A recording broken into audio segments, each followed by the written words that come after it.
Hello, everyone, and welcome back to Fox Sports The Gambler. We're back here with episode 3 of Bending the Edge, all things NFL draft. This episode, we're mixing in the receivers and the tight ends for a little pass catchers episode.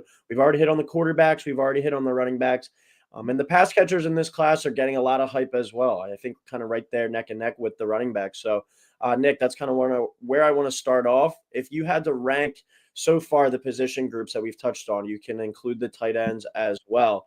Quarterbacks, running backs, receivers, tight ends. Give me your top, your four of those in order as we go into the 2025 draft.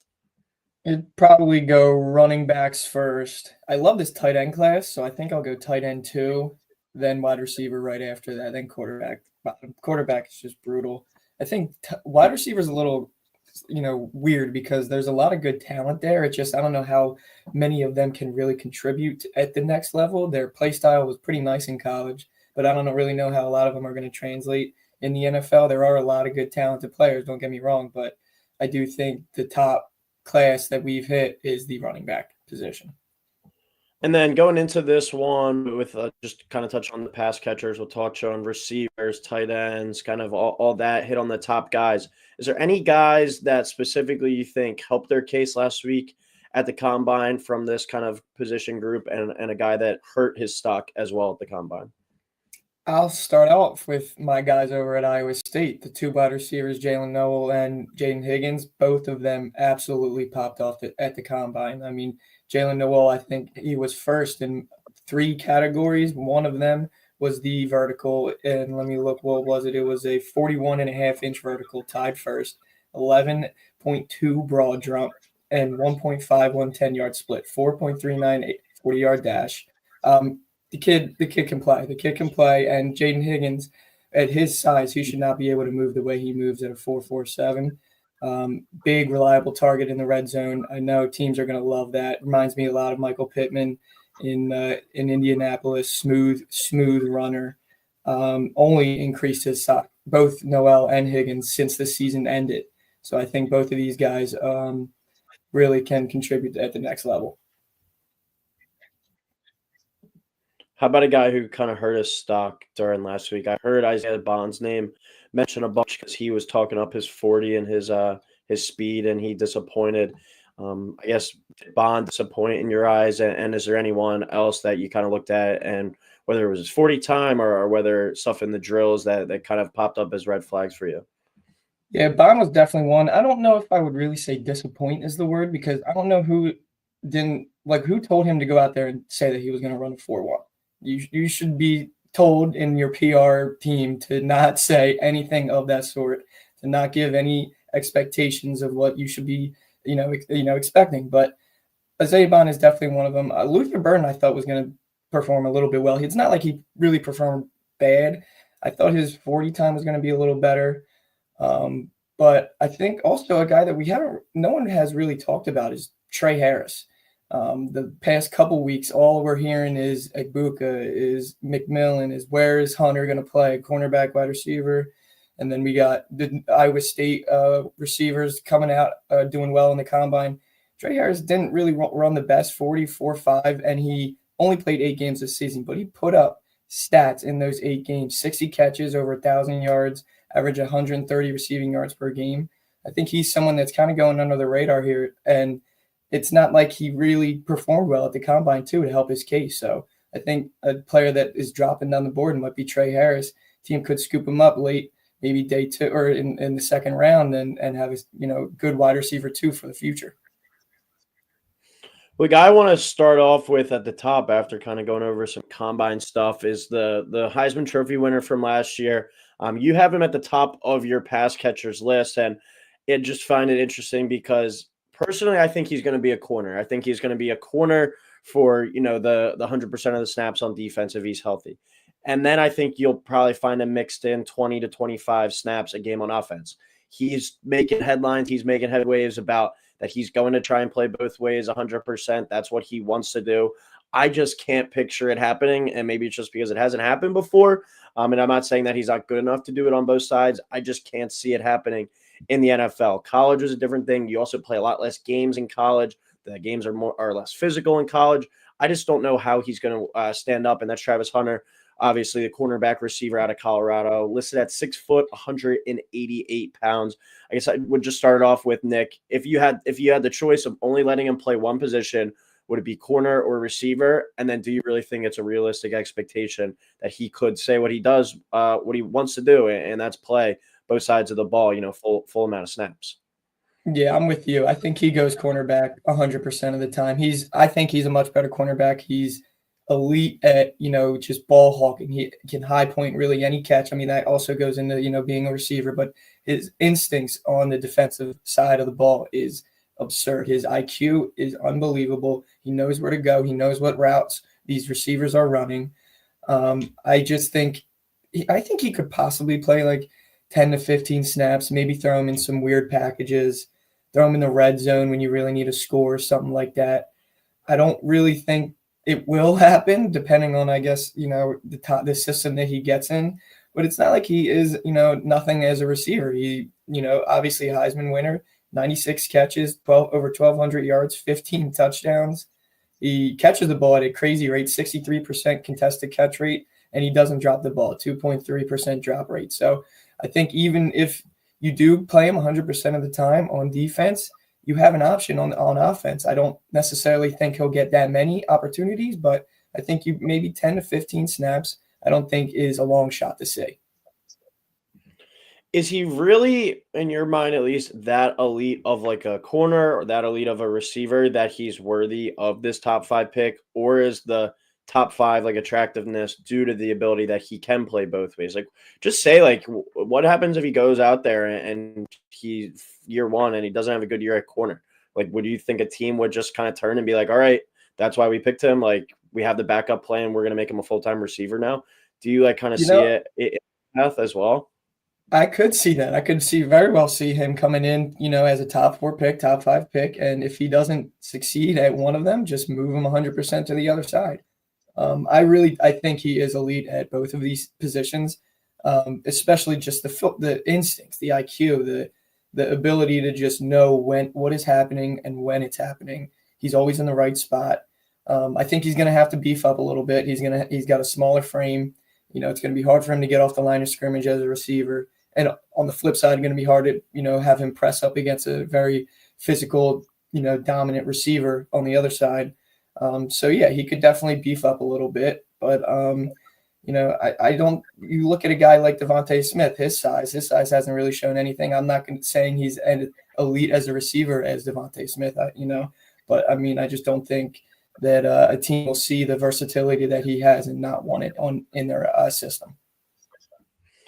Well, a lot of the reason and hype behind him winning the Heisman this year was that he was the best football player in the country. Like, you could argue that Ashton Jeanty had the better season, but he was the best football player. And a guy in the draft that's getting hype as maybe the second best overall football player behind Travis Hunter is Tyler Warren, the tight end out of Penn State. 6'5", 256 pounds. You turn on Penn State games, he was doing just a little bit of everything this year. And, being a tight end, he's not probably going to be a top 5 pick, but there is a chance that he slides into the top 10, I think. Didn't really do much at the combine. He's just one of those guys that wouldn't really have benefited, I think, from that. He kind of just lets his play speak for himself. He's what I feel like they talk about it in basketball more than football, but I feel like he's just a gamer. And I have been hearing like more and more like comparisons to like Rob Gronkowski. So I'm kind of interested to hear your thoughts on Tyler Warren and what to expect from him. And could he actually slide into the top 10, you think? Yeah, I think he could. And I don't think there's no way he slips out of the top 15 if he's not in the top 10. I mean, you hear all these, scouts talking about him specifically, that he is an elite athlete, an elite playmaker. And with the versatility that he has, combined with, like you said, the Gronk type build, the NFL ready body, I think that makes him one of the more interesting prospects in this draft. I mean, John Mackey Award winner, first team All-American. He's got the resume. He was in every single package in the Penn State offense. He knows football. He, huge catch radius. You can just throw him the ball. He'll make a play. High point catching is one of the best in the country. Great after the catch, too. Great after the contact. He does not get taken down easily. We saw it all year with Penn State. They fed him the ball pretty much every single play. And it's, that's why that Penn State team was as good as it was. And like you said, with the Gronk, I see a lot of like the Greg Olson, the Jeremy Shockey, the downhill running, physical play style of a tight end. So I can definitely see him going top 10 this year. And even like Brock Bowers, the way that I know the Raiders' offense wasn't that great, but they kind of, force fed him the football a lot this year, and he shined. I mean, he had the greatest rookie season of a tight end ever. And look, he with Aiden O'Connell and Gardner Minshew throwing him the ball, he still went for 112 catches, almost 1,200 yards and 5 touchdowns, and he had some rushes as well. So, do you think that Tyler Warren has the ability? Obviously, depends on situations, but also he could just be a guy that they force feed the ball. Could he have a similar kind of day one impact that Brock Bowers had this past year? Yeah, I mean, I don't know the impact exactly what Brock did, because I don't know if we're ever going to see another Brock season again. Obviously, this goes with everyone. Goes whatever fit he gets into, whatever system he gets into. But he has the talent to do it and versatility to do it. He can do it in many ways. He had 26 carries this year for 218 yards and 4 rushing touchdowns. He could do it all. The man's an athlete. He's a football player, like we talked about earlier already. He is a football player. If he knows the game of football, has the IQ, lined up in a million different packages. So yeah, I think he can make an impact. I don't know as quite as Brock Bowers, but definitely noticeable, and maybe even up there for Rookie of the Year contention. All right, another pass catcher. We moved back to the receiver spot that's been kind of floated in the first round conversation. Top 15. I've seen his name pop up a bunch of times. Ted McMillan, wide receiver at Arizona, 6'4", 219 pounds. I think he took a step back a bit this year in production from last year, if I'm not wrong. I think last year he was at least a little bit more find his way into the end zone a little bit. Arizona definitely had more of a down year this year than the year previous as well. So that kind of, I think, played hand in hand. But give me your thoughts on Ted McMillan. I've heard a lot of comparisons to Drake London at the next level. Yeah, I like him a lot. I mean, I know he's been kind of sliding down, like you said. He didn't work out at the combine. I think there was a need for him to do that. I know there's been some players that excuse me, there was only way to go down. I think he could easily have gone in here and rise his stock. But like you said, the production went down a little bit. 2023 stats, top 10 in the nation in catches, receptions, 1,400 receiving yards. Last year only had 1,300. I mean, it's only 100 yards off. But, I mean, the production went down. I think I see more of like Mike Williams. I don't know Drake London. Drake London is an amazing player. I think I see a little Mike Williams in him. Sometimes he can get a little lazy when he runs his routes. Gets knocked off his routes. But he has the NFL ready size to, be able to beef up and improve on that. Doesn't have that top end speed, but he has that frame. Throw it up, catch it. Got that. I mean, I'm not making this comparison, but he's got that Mike Evans frame that you're within the 15-yard line. Throw back pylon to Tet, and that's a good play to go to. But yeah, he's been productive for the past 2 years, 1,300 plus yards in back-to-back seasons. So I think he's a guy that could definitely step into a good system and be a high-level receiver in the NFL. A guy that I was like super high on coming into the year, I even gave him out. I think it was like 75-1 as like my dark horse Heisman, and he just never really got it going. The team was a bit of a disappointment, contrary to their preseason expectations as well. And that's Luther Burden, the third receiver out of Missouri. You touched on him a little bit at the beginning. 5'11", 208 pounds, kind of like a Deebo Samuel was the way that people described it. Give him the ball, and he was going to make plays with the ball in his hands after the catch. And he just never really fully got it going this year, I think, and was a little bit of a disappointment. It could have been just the overall system. Brady Cook didn't have that great of a year as well. When I look at Luther Burden, I think he's a guy that if he gets to like the right team, finds himself to a creative coach, he could have a more kind of impactful career at the NFL level than the college level, just because that they use him, in better ways and more effective ways. What are your thoughts on Luther Burden, and where can you kind of see him going in the draft? Yeah, I'm right with you. I've been seeing him a lot in sneaking up into the middle first round, late first round. I don't mind him there going there at all. I know you said Deebo, how he can be used in many different ways. Those little jet sweeps, those little reverses. I think I more of a Curtis Samuel type, how he can literally just like give him the ball even behind the line of scrimmage and do anything. We saw that a lot in the Bill system this year and with the Panthers the other year. But 75% of his career receptions were inside of 10 yards. I don't know if that worries me or, excites me that the team that they just get the ball in his hands and let him work. But like you said, production dipped from 2023. I wouldn't really look that much into it based off of the quarterback play. If I'm looking at Luther's tape, I'm looking at the 2023 tape and saying that this is the Luther Burden that will be in our system. Mm-hmm. Yeah, he had I know he was kind of banged up a bunch this year as well. It just was I think from Missouri's perspective as a whole season, it was just a little bit disappointing. Yeah. Not as quite as disappointing as Arizona's, but I think those kind of go hand in hand. Like McMillan, you went through the numbers, still had a good year, but he was a guy that was even talked about at the beginning of potential like Heisman, and so was Luther Burden. Like as two receivers, where if two receivers were going to win, it was going to be those guys. Like I don't even think they were even talked about more than Travis Hunter potentially winning it. And I think it was because Arizona and Missouri were both expected to win a little bit more. But yeah, Luther Burden's a guy that I feel like we talk about this in basketball in the draft a lot as well. But like going to be a better pro than he was a college player. That's what I'm gonna kind of die on a hill on that one. I believe a former 5-star recruit as well. He's got all the talent. Just kind of weird spot there for him with Missouri. Another guy I want to hit on, Xavier Restrepo, I believe is how you pronounce his name. But he was just a monster this year at Miami. He was Cam Ward, who is the favorite to go number 1 overall, I believe, right now in the NFL draft. He was his go-to target, and he was just every time you saw Cam Ward kind of dropping back, his eyes were going to number 1. And Restrepo, after the catch, was awesome, just like a savvy route runner. Great year, and another player that I think if you put him on like a good team, he's going to be a guy that I think falls maybe in the draft, like to the 2nd or 3rd round.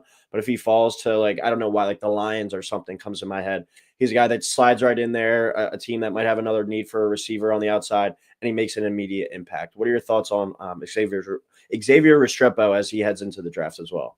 Yeah, I mean, you touched on it. He was the most reliable target for Cam Ward. Whenever he dropped back, he was looking for him. And we saw all those plays where Cam was scrambling, making something out of nothing, just running out of the pocket. Restrepo was just all over the place trying to find an open spot. He sits in those zones, and if it's not open, he'll continue to run and get open for him. And he catches the ball. He does not drop the ball. 2.8% drop rate last year with all the volume that he got. That's amazing. The last 2 seasons, 154 catches, over 2,000 yards and 17 touchdowns. So he's clearly reliable. 17 bench press reps. So he's a smaller guy, but he can put up some weight. Good route runner. Mainly just plays in the slot. So I guess that's a little, liability. But at the same time, like you said, you get him in a nice system. You get him the ball quick. And often, like, he can make a difference. And I'm right with you that he later on in the draft, if he's still there, there's going to be teams that are, drooling out of the mouth seeing Restrepo still on their board. Yeah, I could see even with like the Niners shipping off Debo, maybe like going there, sliding in there. I know they're probably looking for Pearsall to kind of step up there, but that's a Kyle Shanahan type of player I could see. Here's one I want to specifically target for the Eagles. So the Eagles last week, they go out and hire the Bowling Green head coach to become their new quarterback coach. And I'm not going to say this is a direct correlation with this, but the Bowling Green has a tight end, Harold Fannin Jr., 6'3", 241 pounds. His name's getting talked about as like a potential 2nd-round pick.